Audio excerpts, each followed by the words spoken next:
Ratusan model berbalut kain endek ramaikan Buleleng Endek Karnaval. Seiring berjalannya waktu, pemanfaatan kain khas Bali Utara ini kian beragam. Jumat sore, Buleleng Endek Karnaval ketiga digelar di sepanjang Jalan Ngurah Rai, Singaraja, Bali. 800 peserta dari 33 tim memamerkan busana buatan desainer lokal Buleleng. Berbalut busana endek, para model berparade dari Jalan Ngurah Rai, Singaraja hingga ke Jalan Ahmad Yani, Singaraja.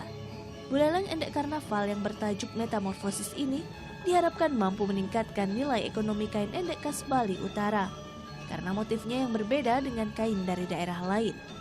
Banyaknya perajin endek serta desainer-desainer muda juga mampu kembali menggairahkan perekonomian Buleleng. Menurut panitia, kini pemanfaatan kain endek di Bali telah mengalami pergeseran.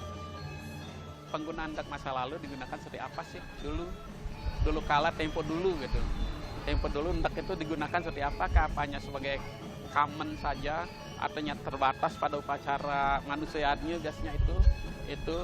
Kemudian di masa kini kita lihat penggunaannya tidak sebatas pada busana upacara manusianya dan sebagainya, tetapi juga sebagai busana perkantoran, sekolah. Karnaval ini juga jadi kesempatan bagi para desainer lokal untuk bersaing dengan desainer nasional. Selain itu, rasa bangga juga turut dirasakan peserta karnaval yang memamerkan kain tradisional ini. Udah banyak kali ya di Jember, PKB, terus acara-acara full fest nih. Kalau di full fest sih baru pertama kali. Lah, desain yang dibawakan ini siapa sih yang ngerancang? Ngerancangnya Agung Rahma Putra dari Pancar Langit Bali. Konsepnya apa ini? Konsepnya Putri Bunga. Karnaval ini dirangkai dengan pawai pembangunan untuk merayakan HUT Republik Indonesia ke-71 dan Buleleng Festival.